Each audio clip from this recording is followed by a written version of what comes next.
এই বলতে পারার জন্যে তাদের কাছে কৃতজ্ঞ।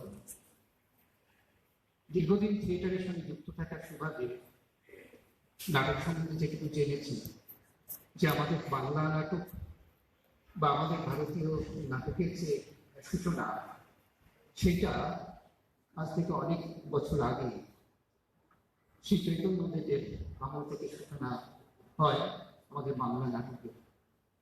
কিন্তু আমরা পরবর্তীকালে জানতে পারি, বা আমরা যে থিয়েটারটা করি, যে নাটক করি আমরা ইউরোপিয়ান থিয়েটার, সেই থিয়েটারটার জন্মকাল হচ্ছে 1795 সালে আমাদের বাইরে থেকে আসা একজন মানুষ রেবেলের, তিনি এখানে একটি রুশ নাটক কাল্পনিক সংবোধন, সেটা হচ্ছে আমাদের বাংলা থিয়েটারের প্রথম নাটক আর কি। কিন্তু তার আগেই আমি যেটা বললাম, যে তার বহু আগে শ্রী চৈতন্যদেবের আমলেই আমাদের নাটকের সূত্রপাত ঘটেছিল।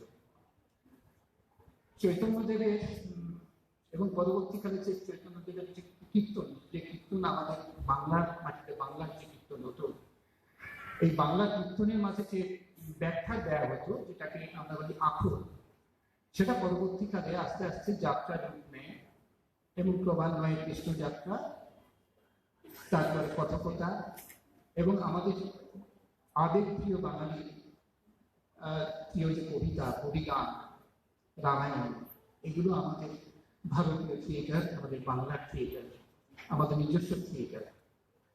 তো লেভেলের যখন তিনি তার ইউরোপিয়ান থিয়েটারকে আমাদের বাংলার এতে নিয়ে আসলেন, মঞ্চে নিয়ে আসলেন, সেটা ছিল ইউরোপিয়ান যে থিয়েটার, তার মানে ইউরোপিয়ান থিয়েটারকে নকল করে করা, যেটা আমাদের বাঙালি জীবনে বা ভারতবর্ষের যে মানুষের জীবনের সঙ্গে অনেকটা দূরে। পরবর্তীকালে রামনারায়ণ দত্তরত্ন মহাশয়, তারপরে মাইকেল মধুসূদন, নীলবন্ধ মিত্র, এবং আমাদের মহাকবি গিরিশচন্দ্র ঘোষ এবং রবীন্দ্রনাথ। এই রবীন্দ্রনাথের আগে যারা থিয়েটারটা করেছেন ইউরোপিয়ান থিয়েটারের উদ্বুদ্ধ হয়ে, সেটা ছিল ইউরোপিয়ান যে আমাদের মঞ্চভাবনা বলুন, বিষয় বৈচিত্র্য বলুন, সেটাকে কেন্দ্র করে, অর্থাৎ ইউরোপিয়ান থিয়েটার থেকে তারা বেরোতে পারেনি। সেটা বের করে এনেছিলেন আমাদের বিশ্বকবি রবীন্দ্রনাথ, যিনি 13 বছর বয়সে ম্যাকবেথ অনুবাদ করেছিলেন।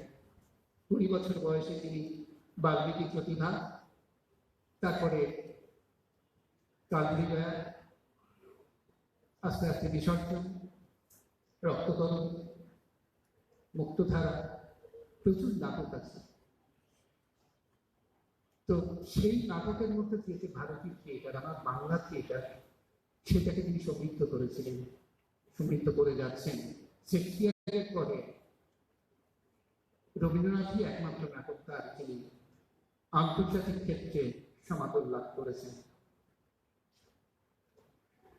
রবীন্দ্রনাথ তার, আমরা বলি যে রামায়ণ জন্মের আগে, রাম জন্মের আগে রামায়ণ লিখেছিলেন বাল্মীকি, তেমনি আমাদের রবীন্দ্রনাথ অনেক কিছু ঘটনা ঘটে যাওয়ার আগে অনেক কিছু লিখে গেছেন।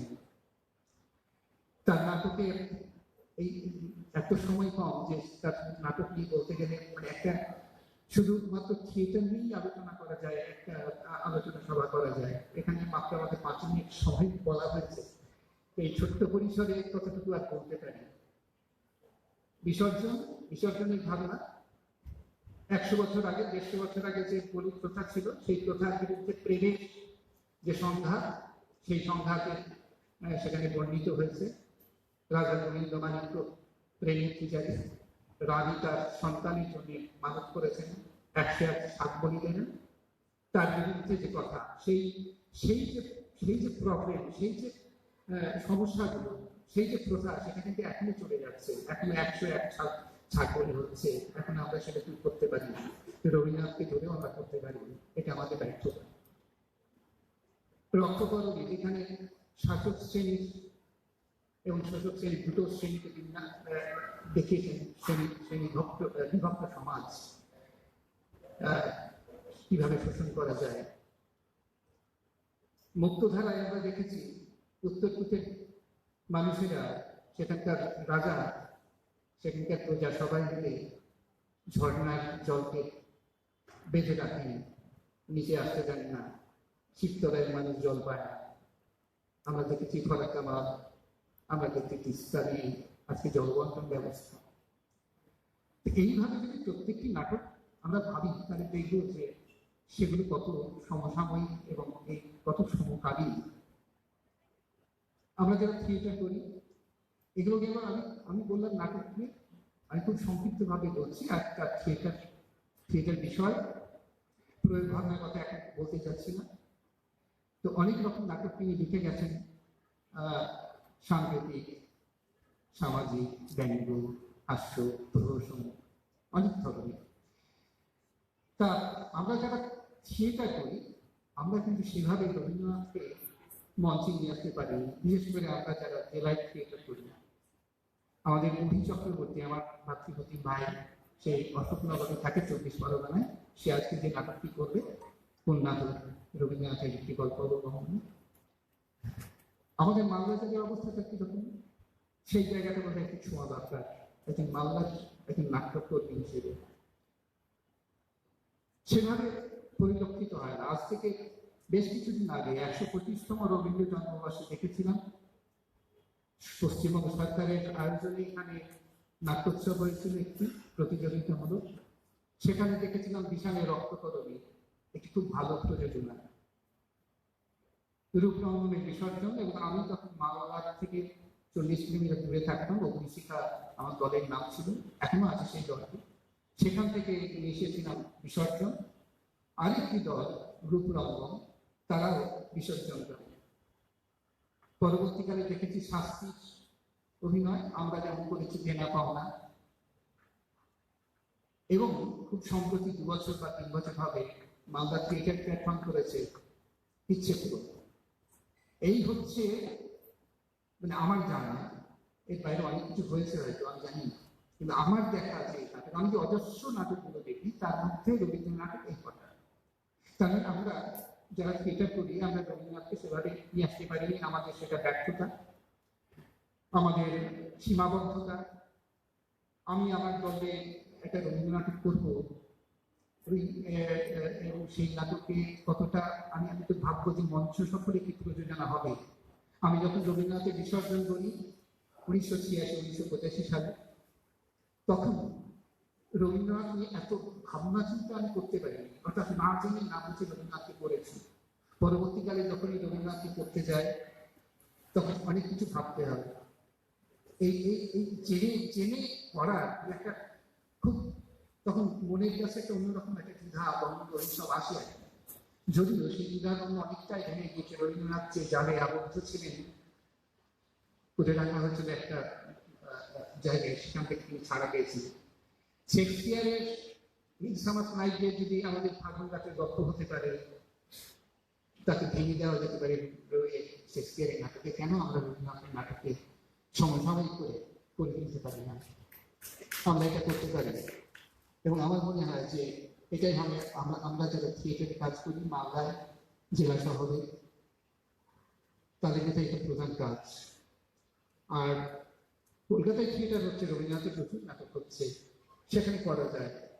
কারণ আমাদের মালদায় যদি একটি নাটক করা হয়, তাহলে 3 মাস 4 মাস 5 মাস ধরে রিহার্সাল করা হলো, তারপরে একটি শো, প্রচুর খরচ। সেটা করার পর একটি বা দুটি শোয়ের বেশি পাওয়া যায় না। ফলে এই করবার যে ভাবনাগুলো, এই ভাবনাগুলো আমাদের অনেকটাই কি করে, এই কাজগুলোকে বিলম্বিত করে। তো আমাদের গৌরবঙ্গ ইউনিভার্সিটি যারা আছেন, অনেক থিয়েটারের মানুষ এখানে আছেন, সমীরেন্দ্র আছেন, বিকাশ বাবু আছেন, আমাদের গোপাল বাবু আছেন।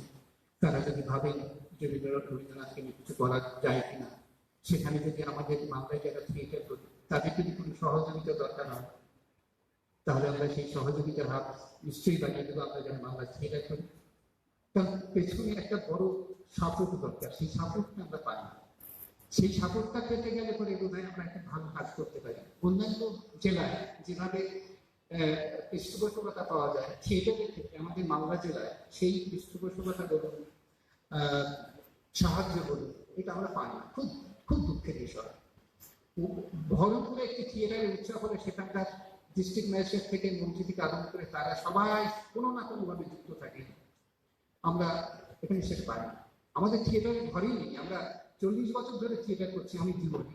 এখানে 25 বছর আমার থিয়েটারের দল। আমাকে এখন একটা স্কুলে বেঞ্চ উঠিয়ে রিহার্সাল করতে হয়। এবং যে থিয়েটার দল আজকে পশ্চিমবাংলা ছাড়িয়ে ভারতবর্ষের জায়গায় গেছে, ইন্টারন্যাশনাল থিয়েটার ফেস্টিভ্যালে আমার থিয়েটার দল কাজ করেছে, সেখানে সেই দলের একটি রিহার্সাল রুম নেই। এই হচ্ছে আমাদের পরিকাঠামোর অভাব।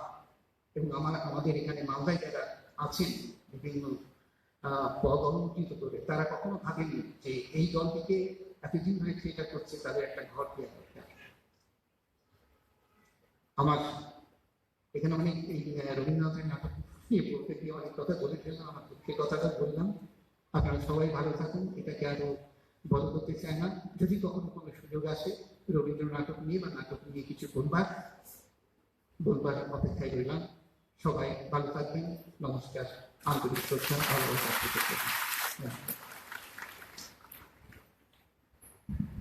আমার এই বলাটা স্বঘোষিত বলা।